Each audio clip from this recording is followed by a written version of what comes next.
Wings, listen up. Today's run is vitally important to our cause. Set your frequencies to Dice Time, a Star Wars Legion podcast and part of the Legion Academy Collective. Your lead wing captain today will be Ben Gentrin, and your support ship leader will be Paul Watson. Let's show them what we're made of, rebels.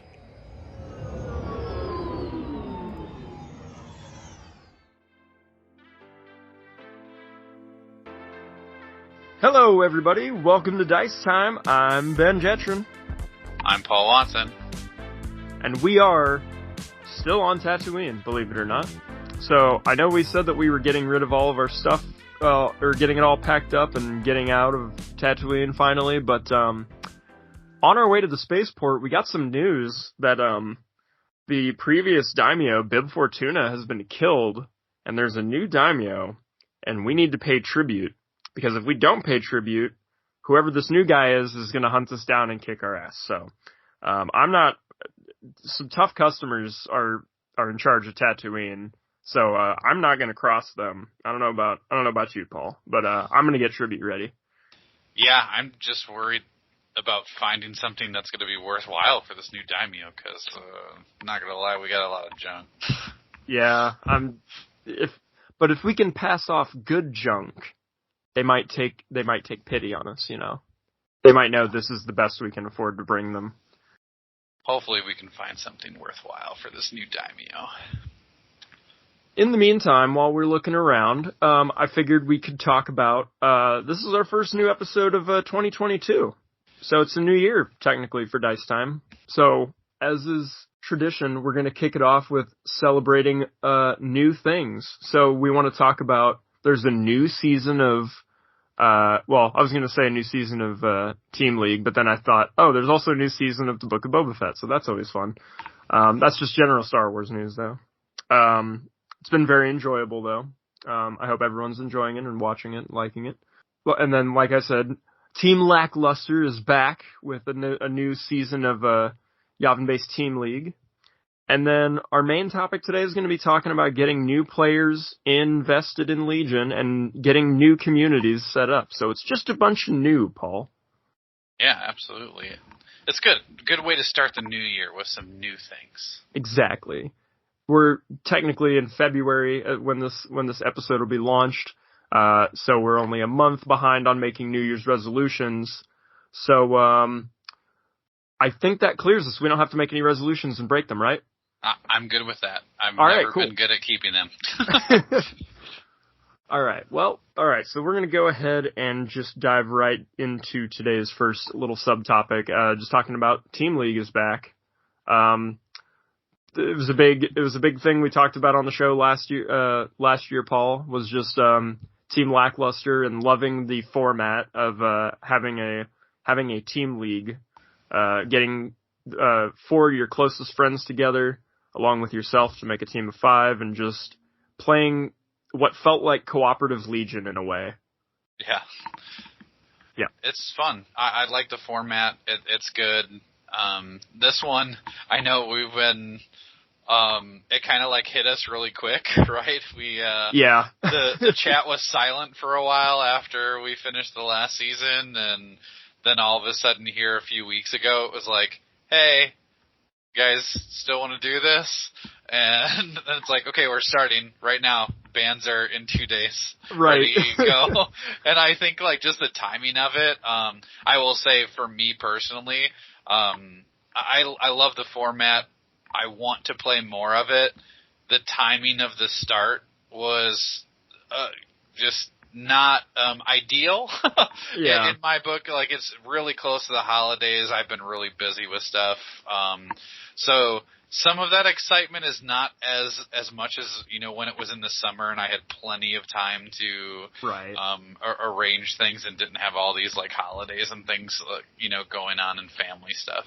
But I'm excited to be back with the team. Yeah, I am too. I don't blame the people organizing the I don't blame like the Yavin base like team or whatever as far as like scheduling the event or anything. It's just like for us specifically, it was just a little inconvenient and rocky for us, and that's not nobody's fault but our own.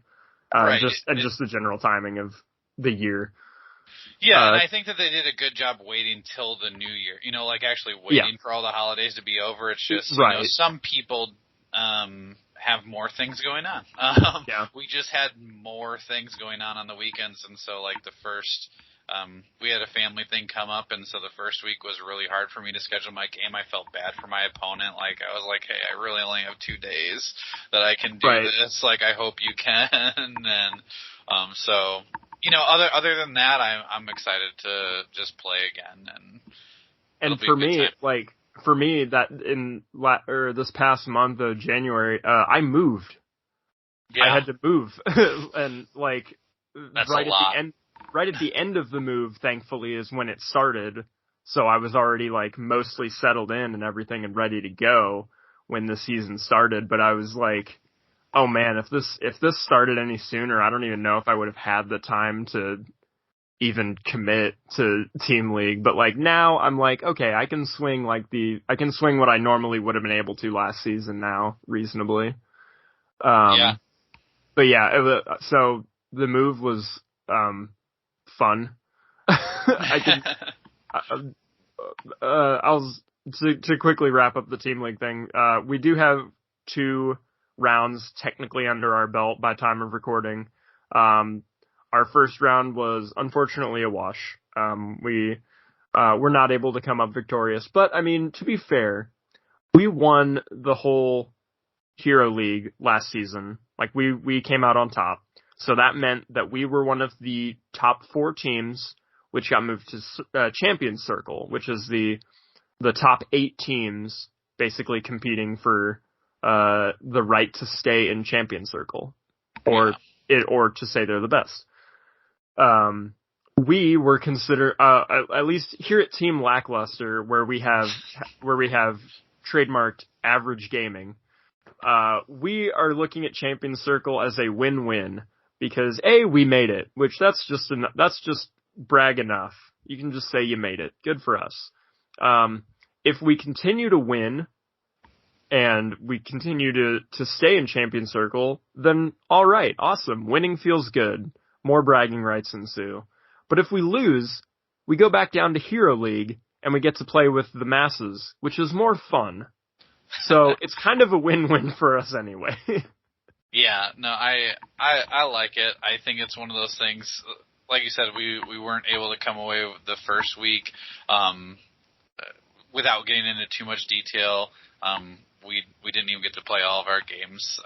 One of our players had something come up, and we weren't able to arrange our game. And like I said, I was at the mercy of my opponent. Like luckily, he was able to be flexible with his schedule and work around mine because I was almost in the same boat, and we almost had to drop 2 games without even playing them.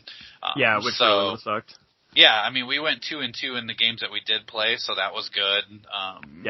And it's just stuff happens. I mean, at the end of the day, right? This is a game still. It's a hobby. It's not. It's not the end all be all. Sometimes stuff's gonna come up and you're gonna miss and not be able to make it or whatever. And that's just the way it goes, and that's okay. At least for me. I know some people might not be that way, but at least for Team Lackluster, I'd like to say. Yes, that's true.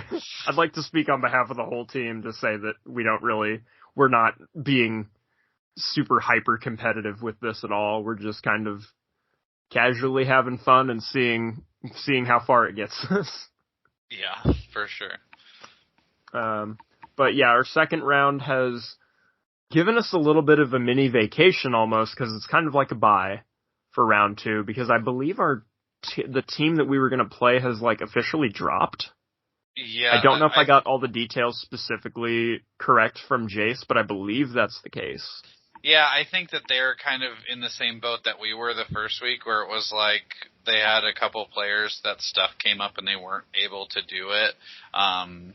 And it just wasn't going to work long term for them, whereas we made some adjustments on our team, and we have a sub now that we can utilize on our team and everything. So like I said, it's a game at the end of the day, and so other things take priority. People got family stuff going on, so I don't know all the details either, but That's the gist of what I gathered from it, is that they were having struggles as well, and they had stuff come up. So, I hope everything's okay with that team. And, I do too. And hopefully we'll meet him again somewhere else. Yeah. As I like to say with every opponent we've played in Team League so far, just like, I hope I get the chance to play you again sometime.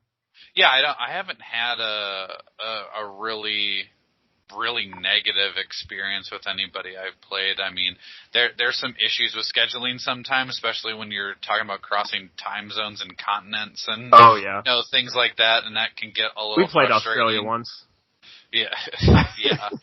Some of those can get frustrating with that. But then when we got to the game, like, there were no hard feelings. There was nothing.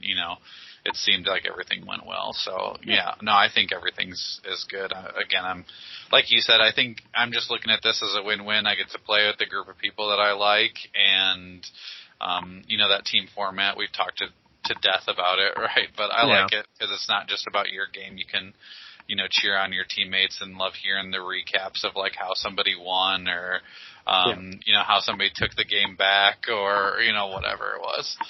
I was going to say taking the game back is definitely, I think Sean said it in our chat, or, either that or the Legion Academy chat, where he was just like, our team's play style is, oh, I've lost. Oh, I won. Yep, it's like you say for 5 rounds in a row that it's going terribly, I'm losing, I've definitely lost this game, and then round 6 you come back and say, well, I won. But I mean, I think that's one of the things like our team does, right? Like we typically, like, we will play it all the way to the end of the game, like no matter what. I went to the last round with my opponent, even though like I could see the writing on the wall at the beginning of turn 2. Yeah, I'm same boat. I was and it came down to it, and I was like, turn 6, I was like, okay, if this, and this happens, okay, maybe, well, I gotta do this activation, let's see what happens. And right. Yeah, like, I was in the same boat, like, the game was pretty much over, like, turn 4. Like, any normal person would have conceded the game after the end of, like, turn 4, maybe halfway through turn 5. Yeah. And my opponent actually offered, he was just like, do you just want to call it there? Because it's like statistically, not even like being mean about it, it was just statistically impossible for me to win beyond a certain point. And I just told him, I was like, nope, I've literally never conceded a game of Legion, either competitively or casually. I literally see a game through unless it's called the time or my opponent concedes. Yeah. So even when I'm losing, like, turn 3 or turn 2 or something, I'm like, I have to see this game all the way through. Like, it's just a personal thing for me. Yeah. So I was just like, nope, just play it out. I mean, at that point, it's just me having fun with, like, what stupid shenanigans can I get away with at that point. Like, I had a rebel trooper that was, like, a unit leader just on top of a building, and the game was going so poorly that I was like, I'm gonna have him clamber down this wall and try to get into melee with this other squad just to slow them down. But I was secretly hoping that by clambering him down, he was just gonna die. Like, the game was just going so poorly for him, he was just gonna jump. And I was like, oh, come on, dude. And he made it, and then he just ran into squad of clones just to try and slow them down. And I was just like, well, I admire your bravery, sir. Yeah, and those are the times, like, in the game where you can still learn things or do some of those interesting things that, if the game was really tight, you might not be as risky with some of your moves. Right. Oh, yeah. But you can experiment with some of that when you get into those positions where it's like, well, it probably really doesn't matter anyway what I do. So I'm going to do this weird move where I pop this unit out and split fire into 2 different locations and try to wipe 2 units at once. But then it happens. Yeah, and then you're all of a sudden you're like, ooh, like, that was huge. Like, maybe I could actually do this if a couple more things go my way. And right.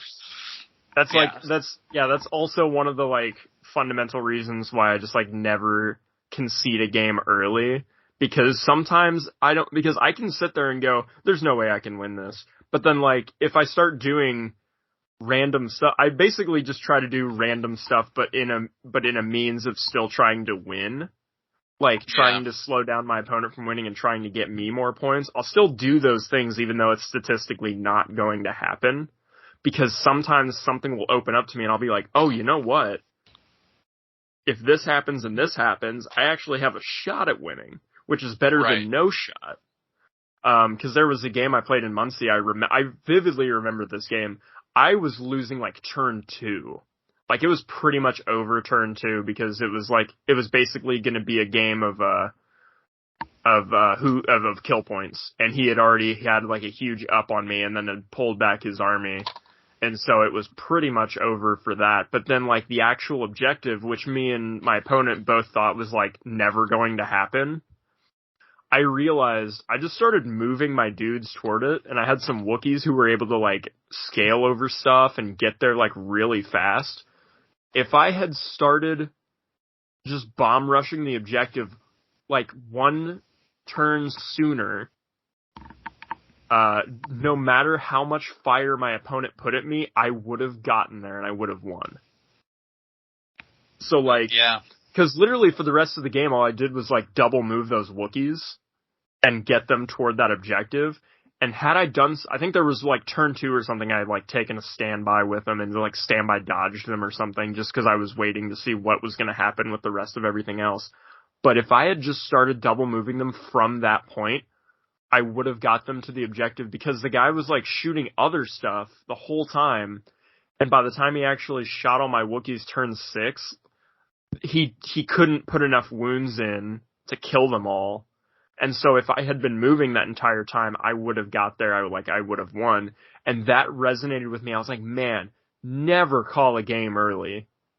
No, like even turn 2 when you think the game's over, you could still have victory via my favorite method, Rebel Shenanigans. But still, through some other means, you could find victory in a way that you might not even know for another like 2 turns.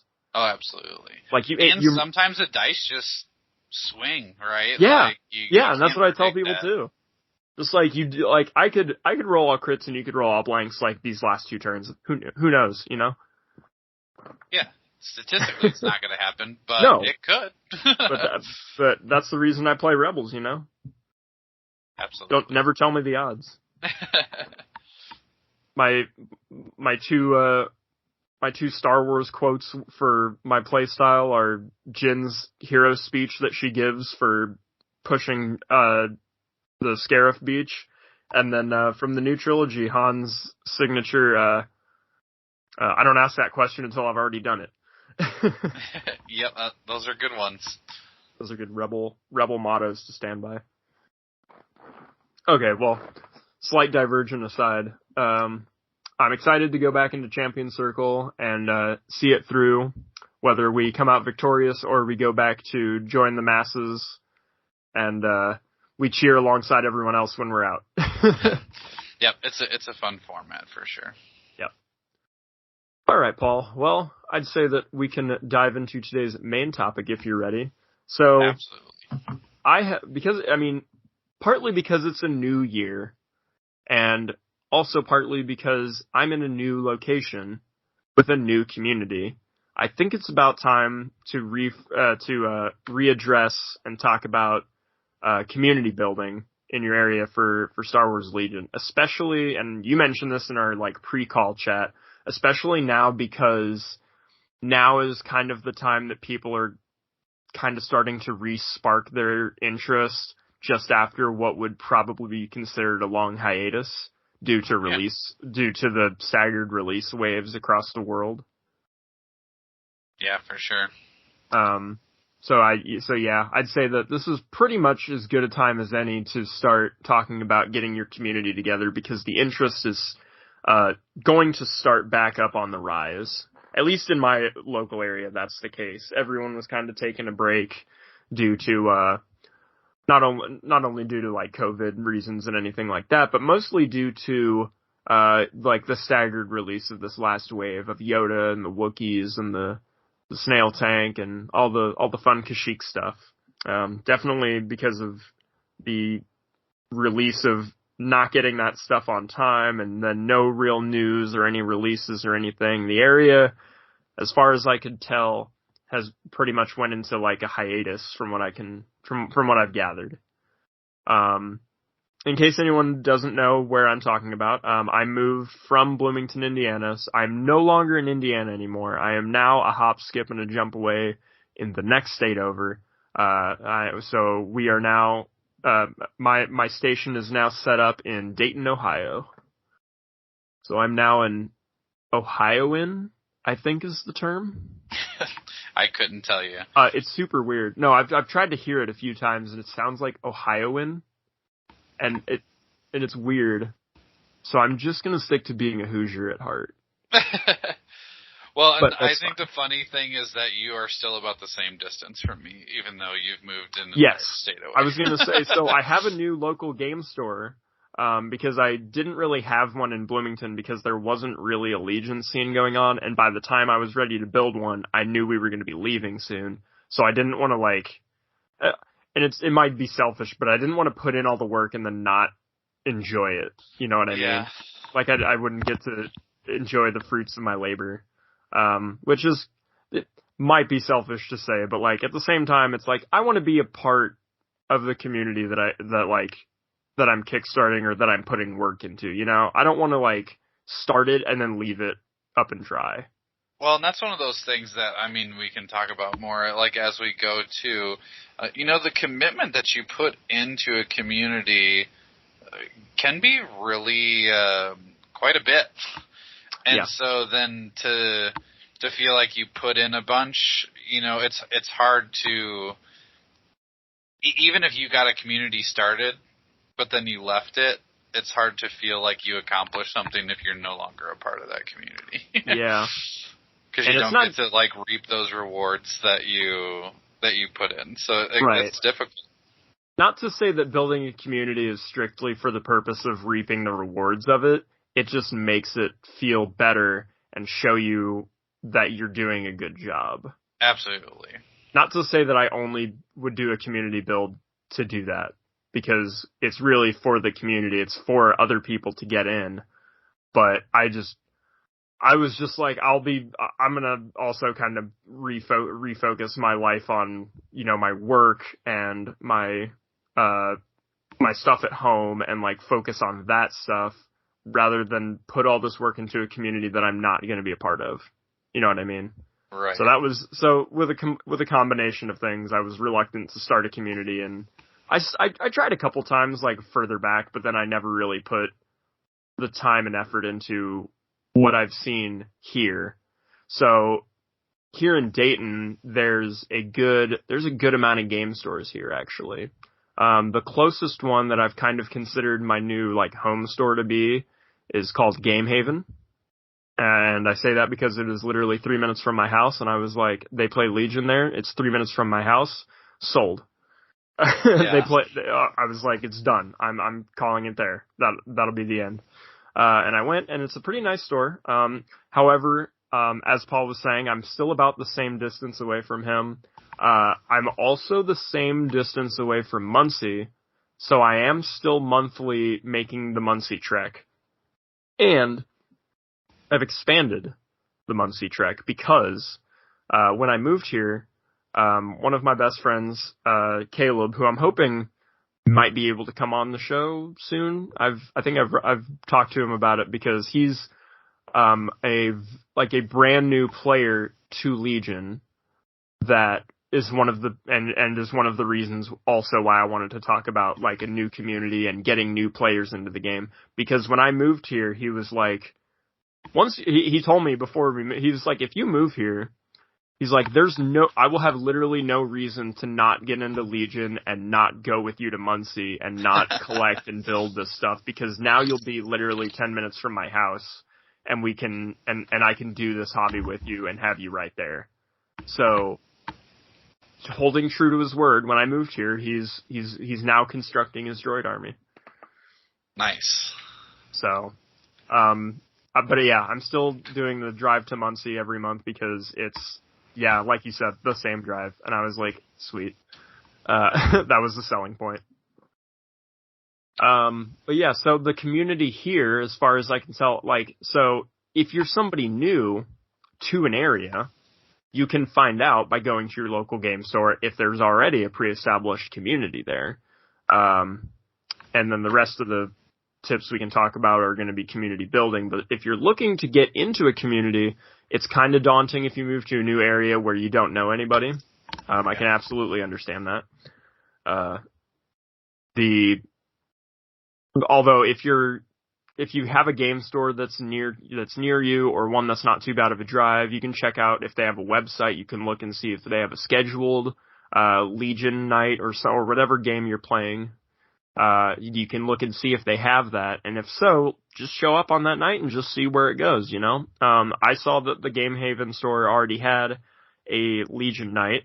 Legion / Armada is what they do, so it's like a Star Wars mini gaming night. Yeah. And it's basically just a free-for-all of show up and bring your stuff, and whoever shows up, and whoever plays, play.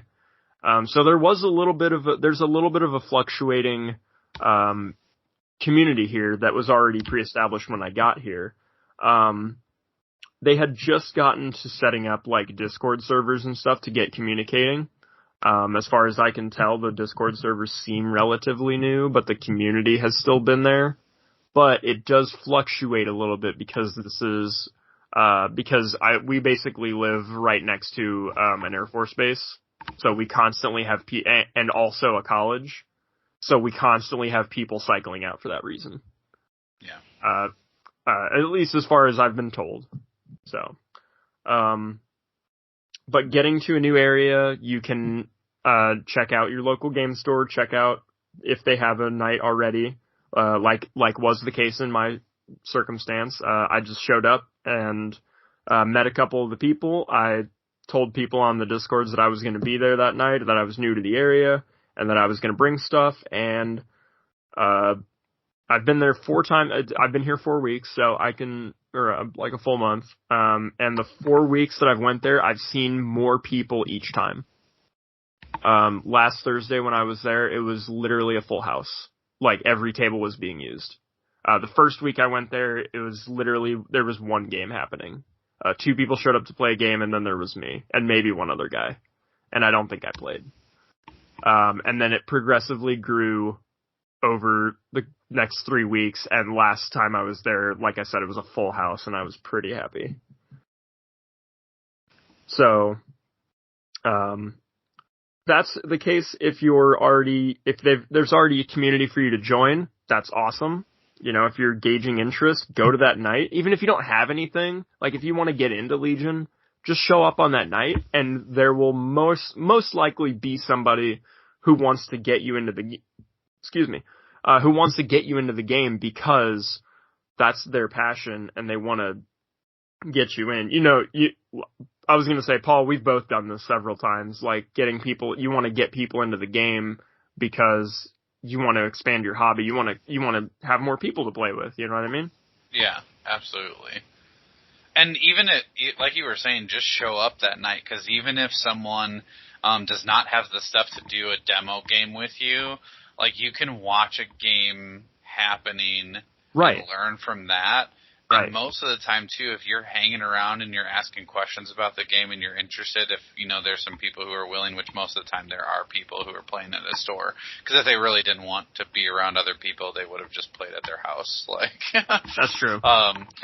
And so, you can talk to that person, and maybe the next week they will schedule, like, hey, I'll bring stuff to do a demo game with you. So, let's come back next week, and I'll have stuff to teach you or whatever. Just show up, like you said, and ask the local store owners or whatever.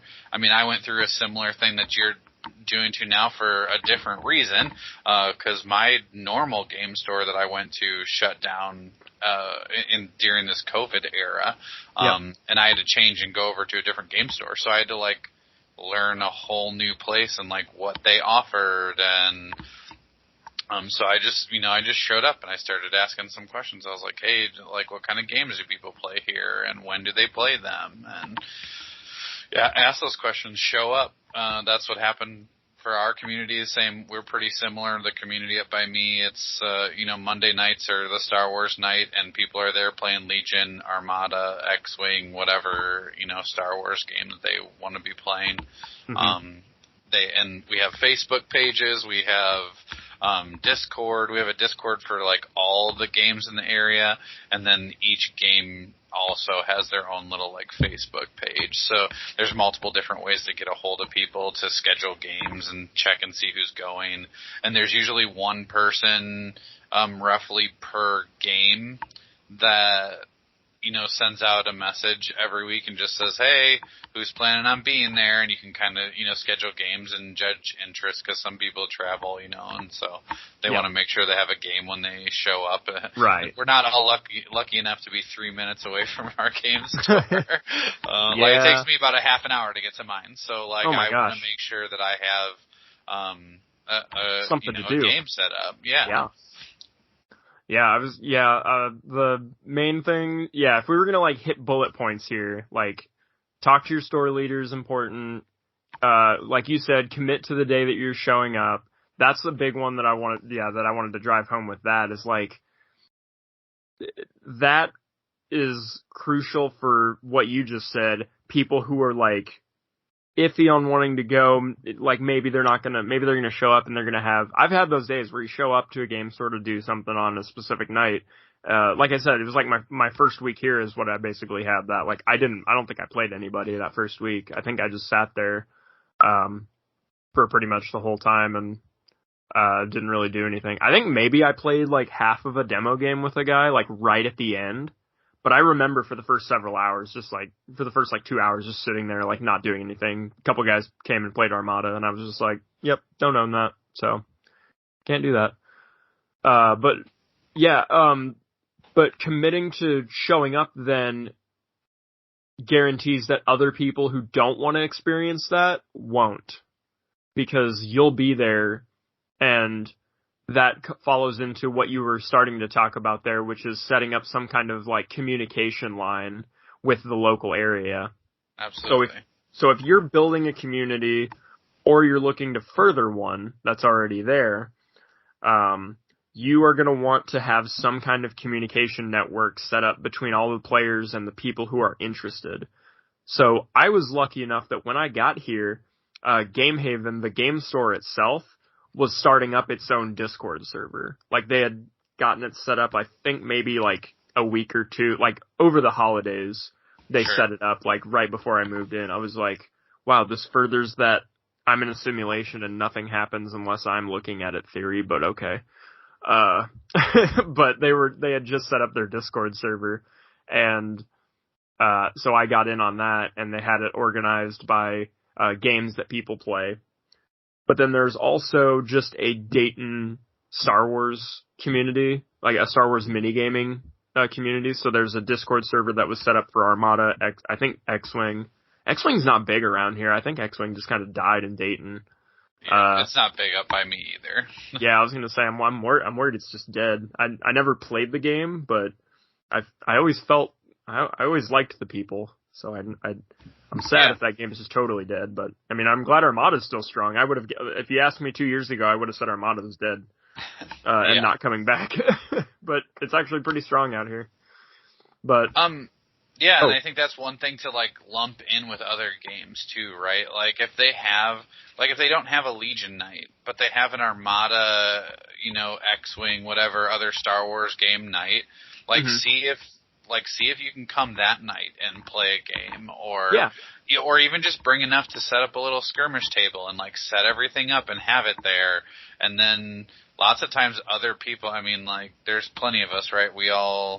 I shouldn't say we all, but many of us play more than one war game, right? Like once you get into one, it's like, oh, what is that one like over there? What is that one like over there? And you kind of explore a little bit when you take breaks sometimes from some and play others and whatever, but there's lots of crossover there. So you could easily get some interest from some other game systems, into Legion by, showing up and on the same night as another game. Yeah, I was gonna say I've had several crossover people like from 40K, for example, who want to get into Legion because they love Star Wars. Absolutely. They love 40K, but then they're like, oh, but this is Star Wars and I love Star Wars. And then they're also like, and the game is so much easier too. Yeah, there's definitely not as much going on. The number one thing I hear about people like going from 40k to Legion, they're just like, I love Star Wars, but then the second thing is they're like, the rules are so much simpler, so I like it so much more. Yeah. Yeah. And I was gonna say, you can definitely cross over with some of those games and lump in with them if you can. I would do it by relevancy, like I wouldn't set up Legion night the same night as maybe Magic the Gathering. Yes, no. Try to lump it in where it fits best. But yeah, setting up like a Discord or a Facebook page, like based on, ask the people who, when you show up, if there's no community line already set up, you can set one up, like it's free. It doesn't cost you anything to set up a Discord. It doesn't cost you anything to set up a Facebook page, except the emotional trauma that there is behind signing up for social networking and social media. Beyond that, it doesn't really cost you anything except time and a little bit of effort. And I would say, like, talk to that local game store again when you're doing that. If they don't have one, talk to them about setting one up. Yeah. You know, in connection with them, so that way when another person comes into the store, because we're not sitting at that store 24/7 waiting for people and bombarding people who walk through the door like, hey, you want to play Legion? Hey, you interested in Star Wars Legion? Hey, like, but someone not else all of might us are, come Paul. in. I might be. So there might be some out there. I don't have the time, unfortunately. I have to. You'll see me at the welcome table, like right outside the door. But that game store owner is there a lot of the time, right? And if someone's there, like, eyeballing Legion, and, you know, one of their regulars comes in all the time and is, like, looking at Legion, but they never quite pull the trigger, and they could be like, hey, you know, we just started up this Facebook page, like, hey, go check it out. That's where a bunch of the people in the area, you know, post when they're going to be playing games, and we have a night every week. You know, they can kind of promote that as well. Right. So definitely working with them to do that. I know in my local area, there's a bunch of different game systems that are doing quite well because of that. There are, like I said, you know, there's a Discord that has all of it lumped into one, like different game channels and all that. But then there's also Facebook groups, and the game store owner is constantly, you know, posting things in there. He's, you know, they do like a Friday night fights. That's what they call it too. That's just like Friday night, you go in and you can play whatever game, you know, they have Magic going on in the back of the store, but all the wargaming tables, like anybody can just come in and play whatever game system they want on there. But he posts that every week, like, hey, Friday night fights, and he's got a thing, you know, a little picture posted, like, come on out. And, usually, you know, like I said, the people who kind of like head up the games in the community, the different games are usually posting weekly to say, hey, I'm planning to head out. Anybody else going to be there? You know, to schedule games. They have a regular schedule of like events for games like that. So again, work with them, work with that local store, and even if they don't have something, I'm going to say the majority of them, if they carry the product and or are interested in people like buying it from them, they're going to be helpful in that because it brings business in, right? It's not going to hurt them in any way if people are coming to their store to play Legion or buy Legion, or any game for that matter. But so work with them. Most of them, I think you'll find are, you know, very friendly and willing to help out in that area, especially if you're doing some of the legwork for them and they don't have to devote all that time for every game system, because they just can't.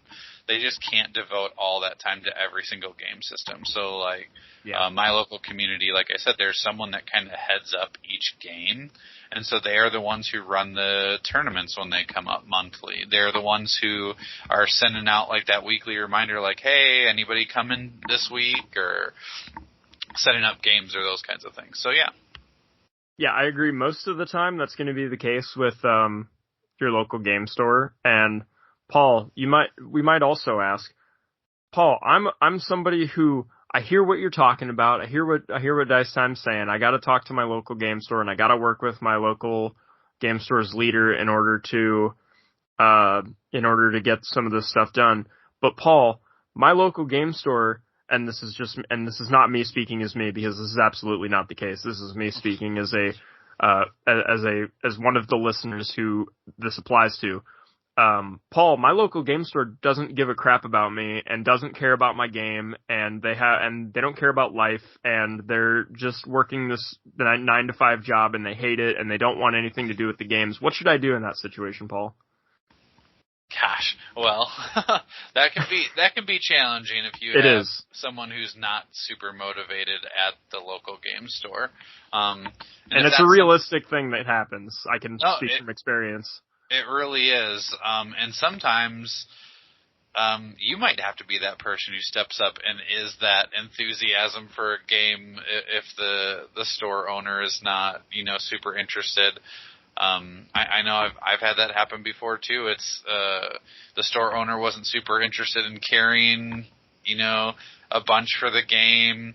But then once a few people started playing and regularly asking about it, they got more and more in, and it's that trickle effect from there. So sometimes you might have to just show up and do the work on your own and sign up for that, social media Facebook page or Discord channel, open it up on your own, spend the time, reaching out to people and doing demo games and all of that.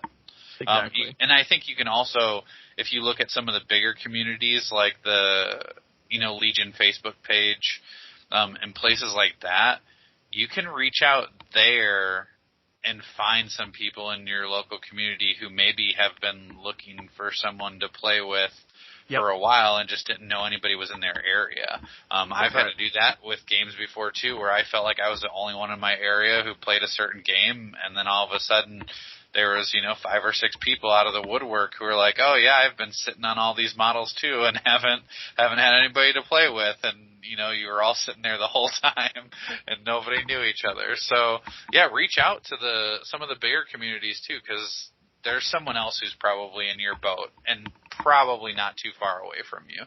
Very rarely have I ever been in a situation or heard of a situation where you're really just out in the middle of nowhere with no one else around you. Unless you literally live out in the middle of nowhere, and then more power to you. Well, Paul, do you think that if I started a community, I could find somebody who has invaded? I bet you probably could. You think so?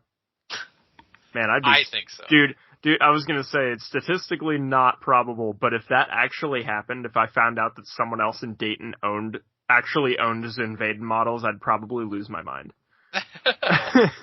I think you'd be surprised. I think there's more people out there than for any system.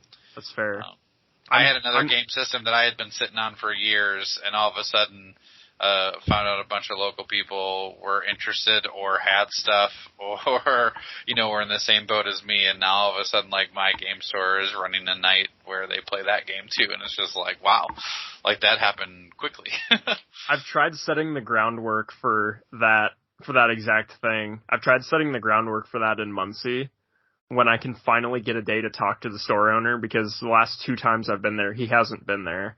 But one of the days he's going to be there. I've been bringing my Zinvaded stuff every month, and I'm like, you might be interested in starting this game, or buying this game and selling it, because it's actually pretty cool. And he loves to. He will personally go and buy games to sell because of his interest level. Oh, for sure. Not necessarily because of the player interest, but that's a big factor. But if he personally loves the game, he feels twice as motivated to go out and get it and sell it, and then get people excited for it. So I'm trying to see if I can sell him on it, because if I can, then I've won. Then the game is going to be there. And there's a lot of people in that community who, they might not play a game that's super popular everywhere, but that community is so close that they will try a game all together. You know what I mean? Right. There's 6 of them who'll be like, yeah, we're all going to play. I'm going to say, Arena Rex is a new one that they've gotten into recently. Yep. That it is a good game. It's popular. It just might not be popular everywhere you go. But they've all gotten into it together, and so now it's picked up speed for that community. So yeah, for sure. So if there's no Legion interest in your area, this applies to you as well, because yeah, you can, if for some reason you live somewhere where there's no Star Wars Legion happening whatsoever, but you have a lot of people who are interested in it, you can dive into it together, set up like a little group or a page or something and dive into that together and make that journey yours. And maybe you don't play 800 points. Maybe your local community is all about the skirmish, you know. Which I love your community if that's the case. Yeah, I mean, I love skirmish. I personally do, and I like going to places, that are running skirmish events because I love meeting new people and getting to play games that, aren't 2.5 hours long, and you just get to play like a nice quick game, meet somebody, go to the next table, meet somebody else, and. Yep. So, the other thing that I wanted to touch on as far as like furthering a community, building a community is you might, and this is going to be speaking to like the veteran players or the people who are well versed in the game, who are looking to get new people into the game. Whether you're doing this on a community level or a personal level, this stuff will still apply. Any interest level, or rather any commitment level, I should say, that the new player who wants to join you is at, you should try to make yourself accommodating for that commitment level. For sure. So, and you're not going to be, and you might not be able to do that, and that's fine, but if you're really dedicated to wanting to get somebody or anybody into the game, you need to be ready to accommodate for any commitment level that they're at. So, for example, from a community standpoint, I've had people who are interested in the game, but don't own anything for the game, but wanted to try it. And they were told that Legion nights were on, for us it's Thursday. So, they were told, show up Thursday night and there are people who will have it. And I always advertise in the groups that I'm in, like the Discord groups, like, hey, and this was another thing I was going to say about like the Discord or the Facebook pages. If you're going to go there, it takes 3 seconds. Just message people and tell them that you're going to be there, because that's going to let people know that there's going to be somebody to play or somebody to talk to if they show up and they're not going to be alone. But I always send a message like, hey, I'm going to be there Thursday. Like, I'll be there tonight. Like, see anybody there. And I always include, if you're a new player or a new person and you want a demo game, I'll be there for that too. So, the second week I went there, I met, a guy, Anthony, I believe his name is, and he was like, hey, I'm looking to get into the game. I don't own anything for the game, but I'm wanting to do a demo, and if I like the demo, I'm gonna buy my core set tonight. Like, I'm gonna go on Amazon and order it tonight if I like the game. And I was like, yeah, and what I've seen a lot of is people have, like, from new players who don't have anything yet, but still have interest in the game. They've been looking at a lot of, like, YouTube stuff. They've been watching battle reports. They've been watching how-to videos, hobby videos and stuff like that. And then their next step now is to show up in person at a store and find somebody who can teach them. And I like to be that person. I like to fill that role. The thing that I do for those people that don't own anything, I'm fortunate enough that, well, not quite. I don't know if I don't know if my wallet will say I'm fortunate enough, but I collect all 4 factions when I can. So I have enough of any given faction that someone's interested in to do like a skirmish game or a demo game, a core box game, I should say. Because I find that to be the best demo experience. Is I ask somebody, what faction they would want to play if they owned the game, or what faction they're looking to buy into, or what they're most interested in, and then I assemble a quick demo game of that, and then I set up as like the classic opposition of whatever they want. So if they wanted to play Empire, I'll set up Rebels. If they want to build clones, I'll play droids. And I'll set up a core box demo game for us to play, just purely for the interest of teaching the core mechanics of the game, like what the actions are, what command cards do, how orders work, how shooting and defending works and all that stuff. Yeah, and they show, like, the difference of, like, models, because, right, you get, like, a support, you get a big hero, right. you get some core troopers, yeah. And show people that there are different ways to do different lists and stuff, but these are the core fundamental aspects that make the game, how it works. And usually in a demo game, I don't even play objectives. We just play, like, stand up, line up, and kill each other, right, with some terrain. How do you usually do, like, a demo game for somebody that's, like, just now entering interest in the game? Yeah, I mean, a lot of the things that you said. One of the other things that I try to always make sure that I do is don't have the, like, so much of the tedious part of the game, which is, like, that first turn of, like, moving and positioning, right? Like, usually just, like, putting those units in a place where that first turn they can shoot or, you know, do something important to get people right into the game to see how it feels, rather than, you know, they're going to have to do so much of the movement and positioning eventually when they play the game. Yeah. I want them to get excited, like, from the first thing that they do. I don't want them to be like, oh, well, I just played for 20 minutes and all I did was move all my guys. I didn't even get to do anything cool with them. Like, no, I want you to be able to kill something. Like, the first turn that you know, do something. I want you to be able to, you know, jump in there with Vader or Luke or something and not have to march across the board for 3 turns before you get to do anything with them. And so those are the things, like, a lot of the things that you said, I think that's awesome, like, making sure to allow them to play what they want to. If they're interested in a faction, bringing that faction for them to play with. It's also, I agree, it's nice to have thematic factions. So if they want to be Vader, like, okay, you play those rebels against him and you watch all the rebels just die to Vader's saber, like, and you just, you know, let them hack a bunch of stuff up. And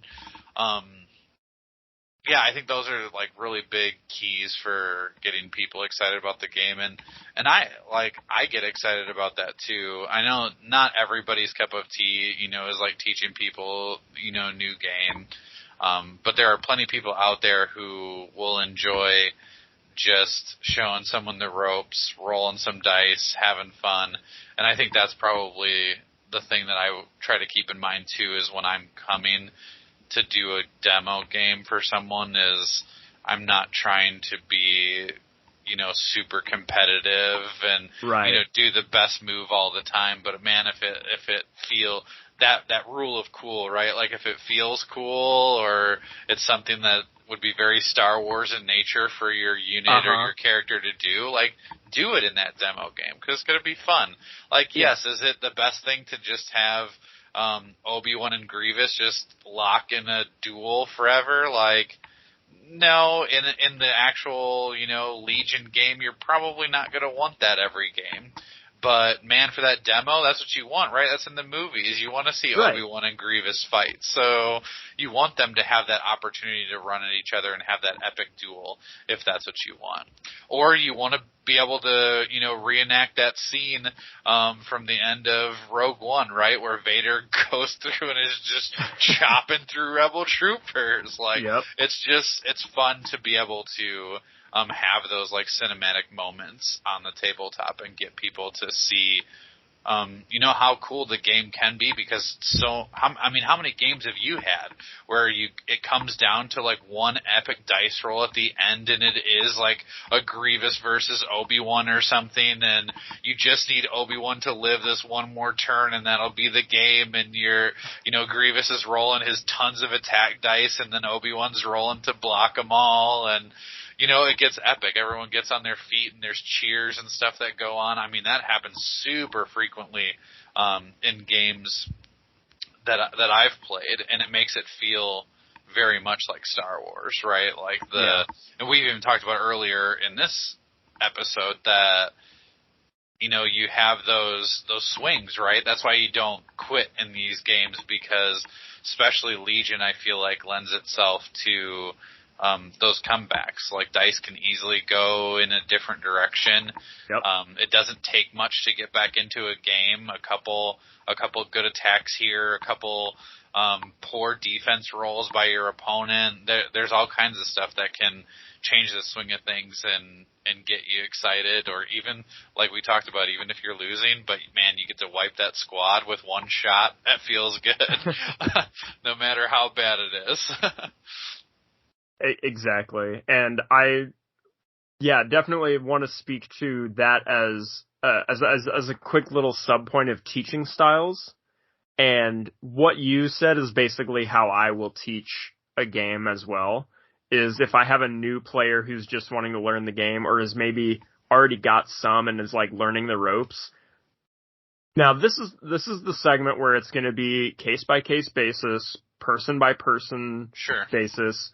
Your teaching style or someone else's learning style is going to be completely dependent on who you two are as individuals. Yeah. My personal teaching style, I try to, if unless somebody tells me otherwise, I will basically let you win, or I will give you a convincing fight and then let you win in the end, because winning is more fun. So I will set you up to, or I'll do those wild cinematic things like that you were talking about, just to have fun, or just for the game to be fun. My fun is going to be once we get first off, my personal fun is just from doing wild, stupid stuff in Legion anyway, so it's a win-win. Sure.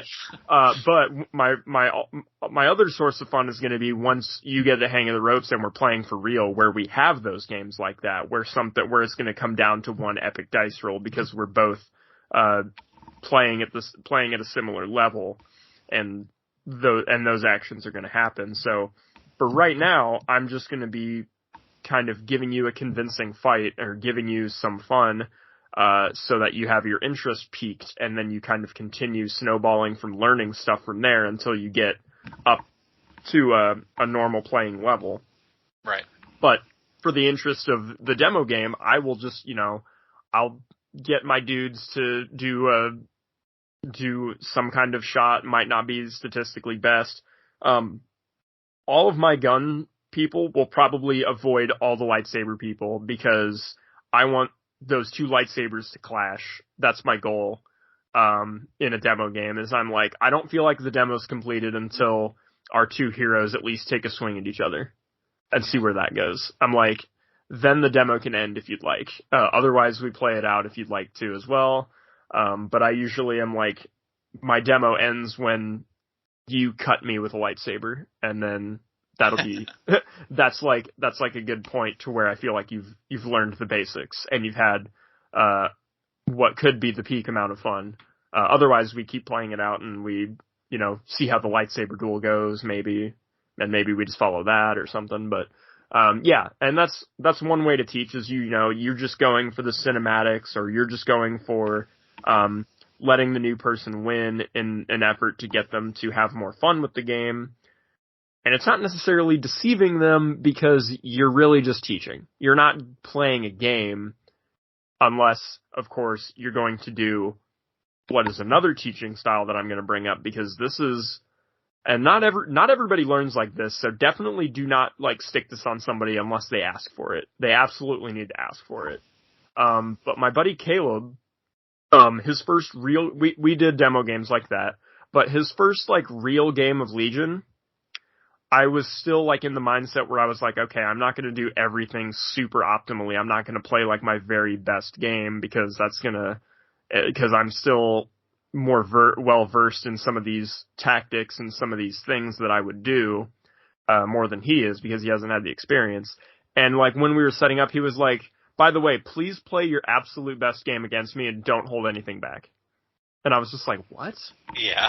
I was just like, that's why? And he's just like, and he explained it to me, and he was just like, I want to he's like, I find it's the best way to learn to basically just have trial by fire. He's like, I'm not going to have the most fun learning that way, because I'm going to have lots of basically what he explained as gotcha moments. Gotcha moments, yep. Yeah, he was like, I'm going to have a lot of those, and I'm going to be on the burning end of them. And he's like, but that's in my opinion, the fastest way that I learn is by getting burned by stuff. And he was like, so feel free to pull out whatever dirty trick or whatever crazy shenanigans that you can do in these hyper competitive games, or like that you would bring to your average game if I were a player of average skill or better skill. He's like, play me as if you would play anybody else already playing the game. And I was like, huh. Well, I mean, okay. And it's like, I'm like, this isn't normally how I teach people, and I'm going to feel bad doing it. And he's like, I mean, if you don't want to, go ahead, but otherwise that's like how I would prefer to be taught. So, yeah, and I think that's one of those things, like you said, definitely if your opponent asks for that, if the person that you're getting into the game asks for that, by all means. But that is definitely, I think you pretty much said it, a few and far between. But some people, I mean, I could ask you the same question right now, like, tell me your worst gotcha moment that you were on the receiving end of, and you could probably tell me a really good one.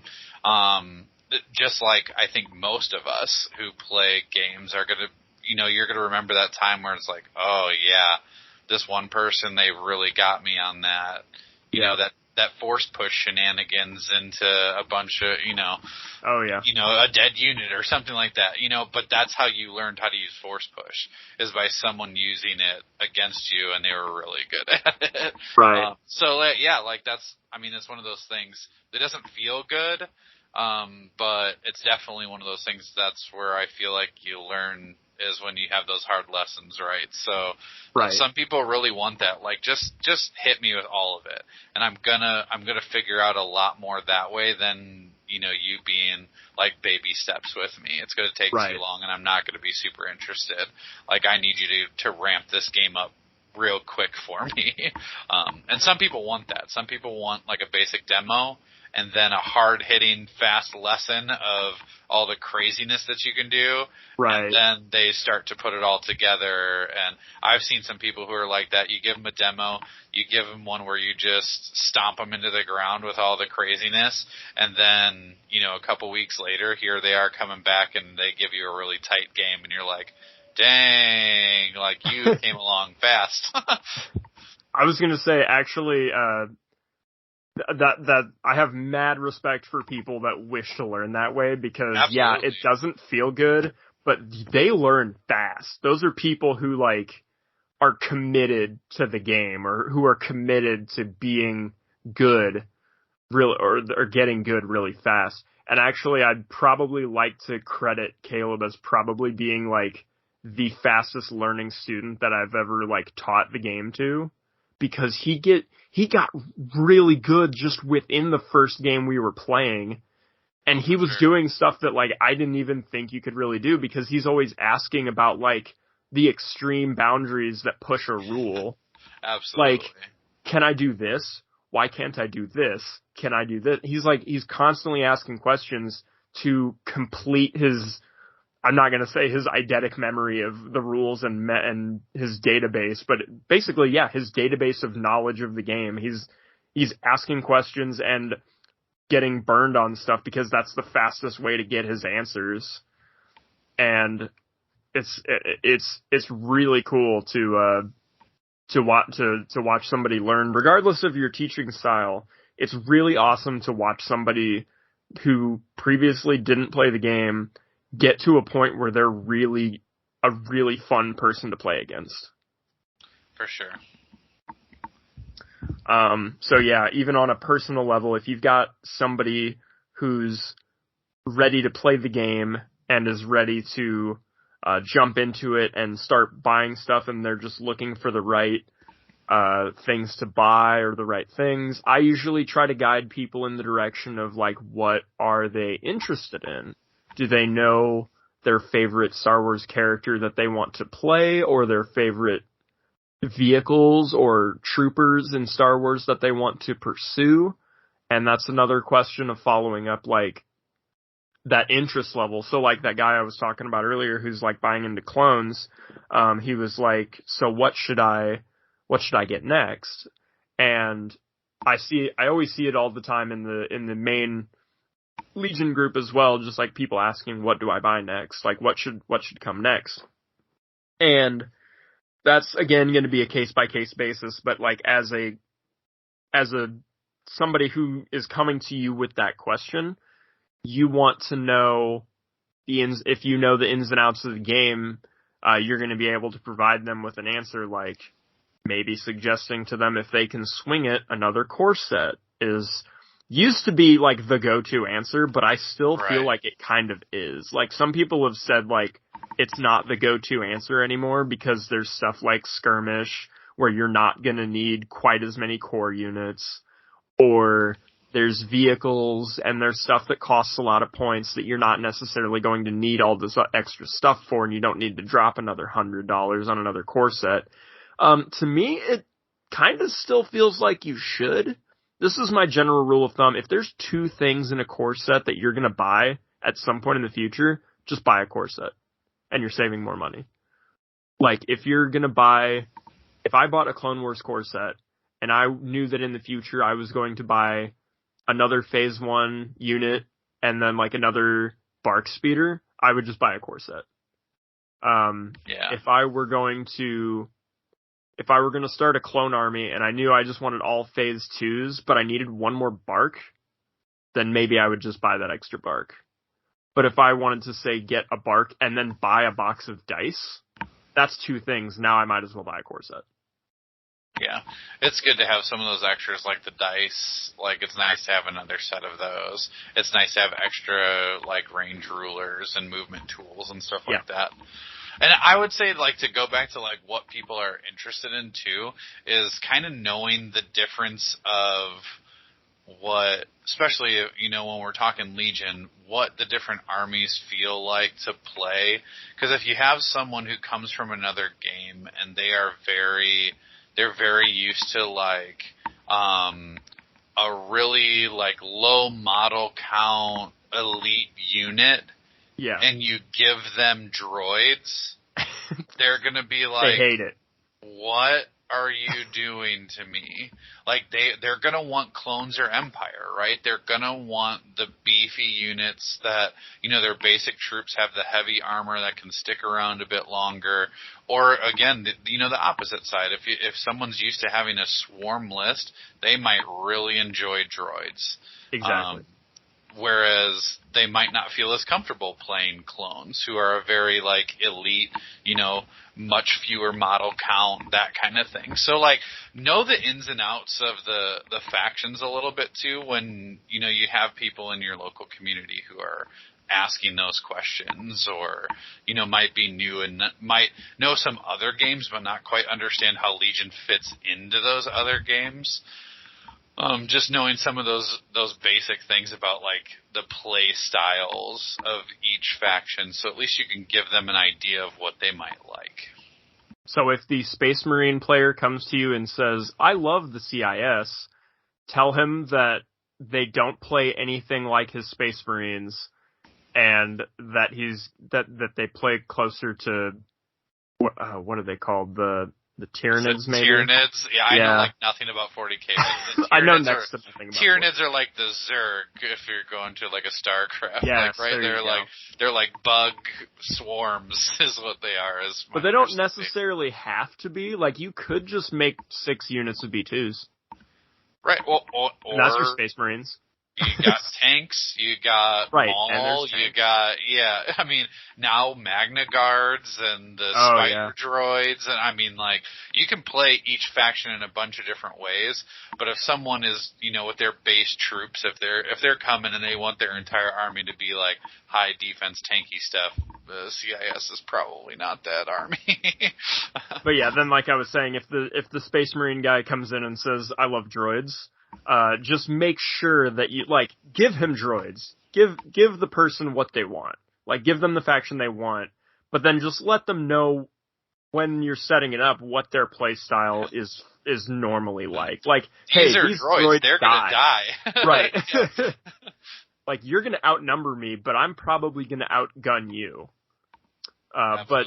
But then the point is that you have so many wounds that I have to punch through. But, like, yeah, and then make sure you spell out people's advantages and disadvantages as far as their faction. That's an important thing. I think you've brought up, like, because I did this with the guy again. I keep referencing this one guy who I've been slowly getting into the game with clones.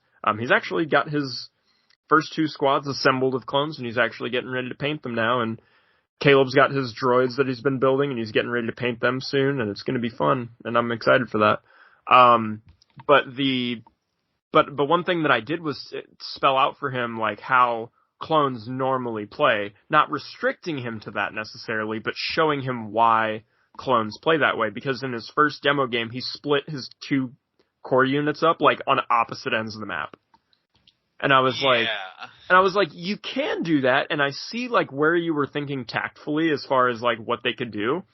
And then I started explaining, like, the clone trooper keyword. Like, that they can share tokens amongst each other. And he was, like, starting to connect the dots, like, oh, that's actually pretty helpful when I can do that. So the clones like to stick together in, like, tighter formations rather than split up into flanking squads. I mean, it's cool. You can do that. And especially, and I'm never gonna, this podcast will never tell you to do something unconventional, or to not do something unconventional because it's not, just because of the nature of it. Absolutely. If anything, we'll promote you to do so. But when it comes to a new person, I am at least going to explain to you what normal people do with these armies and how they're supposed to work. Yes. Here is why clones are tended to be played in clone balls. Right. Exactly.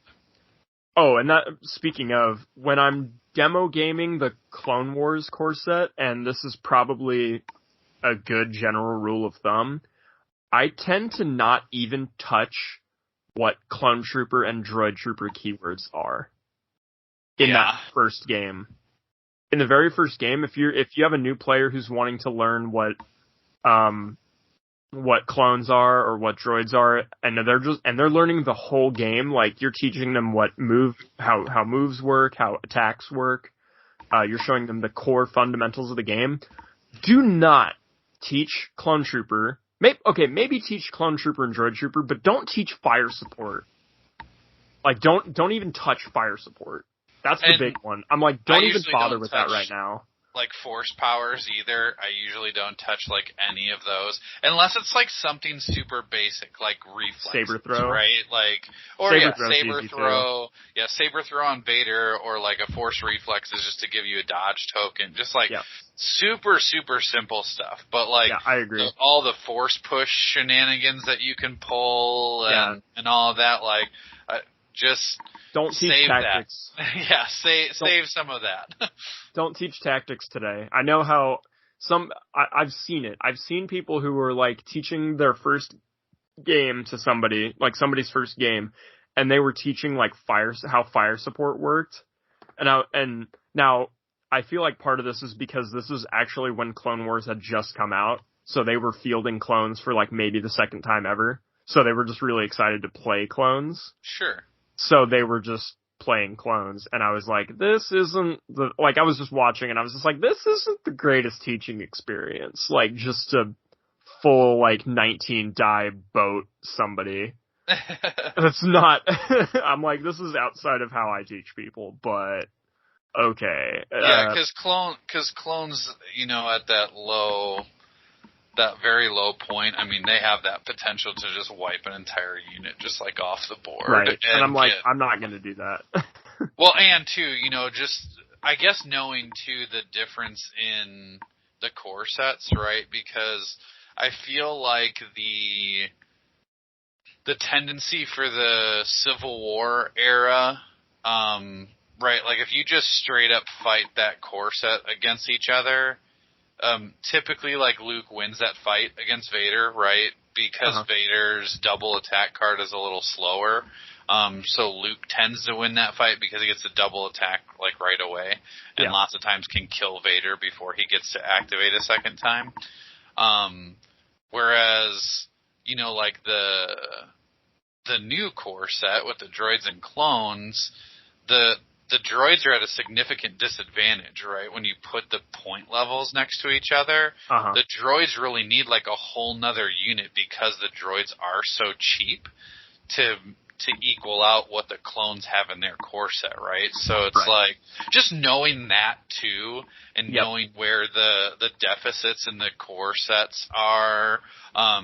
And so maybe you bulk up the droids a bit more. Maybe you give them all the extra bodies and you don't give the clones all the extra bodies. Or, again, it depends on who you're, playing. Like, if I'm demoing clones to somebody and they're clones and I'm droids, like, I know I'm probably just going to get killed, right? Like, because the clones tend to have the higher points and are better just right out of the core box than the droids are.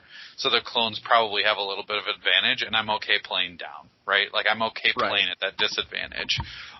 Whereas if someone wants to play as the droids, I might sneak in another unit. Or maybe I put a bunch of upgrades on their stuff, like their give them the extra bodies, give them the heavy weapons, whereas then on the clone side, maybe I don't give them the heavy weapons if I'm playing as them, Maybe instead of the heavy weapon, I just give them the extra clone trooper, who just gives them an extra die rather than like a big weapon or something, just so it kind of evens it out a little bit more, and so they don't feel like, oh, well, your unit's just way more powerful than mine. What's the point in even buying these guys if they're just terrible? Exactly. You don't want someone to walk away with the only faction that they wanted to play feeling like it's a terrible faction. Right. Give them the tool, and this again comes down to teaching styles and stuff, but like give them the tools to make them feel good about their choice of what they want to play. If somebody's favorite character is Captain Rex, I'm going to give you Captain Rex rather than Obi-Wan to do your core box game, because you're going to play that anyway. Like, if you're telling me, like, oh, every list I run, I'm going to have Captain Rex, it's like, well then, like, forget Obi-Wan, I'm just going to put Rex in here for you. Like, just start right out with it. Like, just get familiar with it if you're going to be playing it so much. Like, get familiar with how he goes, Yeah, and if you have extra models, like, feel free to swap stuff out. Like you said, if someone's favorite character is Rex or Boba Fett or, something like that, like, let them play those people. Like, do it. I always ask, I'm like, do you know what you'd want to play, or do you know who are your favorite characters in Star Wars? Like, who would you like to play as? And I probably have it in my box with me today. Yeah. But yeah, that's, like I said, a luxury if you have all four factions in which to give a faction to somebody. Well, and that's another benefit to circle back around to doing some of those, like either Facebook pages or Discord, so that way you can kind of plan that stuff before you get to the game store. Right, exactly. Or get to the table, right? Like, oh, hey, you really like Rex. Well, they don't have to know that you're making a custom list for you to do a demo game with. Like, you can spend that time being like, okay, I'm going to build a Rex list, and then I'm going to build a droid list to play against it that doesn't have Grievous, that has like a tac droid or something like that on there. Yeah. So that way it's a little more balanced and, gives them, the experience that they need for a demo game, but yet isn't so overwhelming or lopsided that it's not fun, right? Exactly. All right. Well, I feel like we've mostly hit everything that I wanted to talk about today. Paul, I feel like is there any like major overarching thing that I think that we've glanced over, or have we kind of hit everything? Yeah, I feel like we've hit a lot of it. I think the big things are just, being available. If you're really committed to growing a community, being available to sit there and answer questions, talk to people about the game. Even if you don't know all the answers, I'm not saying you have to know every rule in and out. That's true. Have your rule book there, like, so that way you can look up answers to questions that people have, or,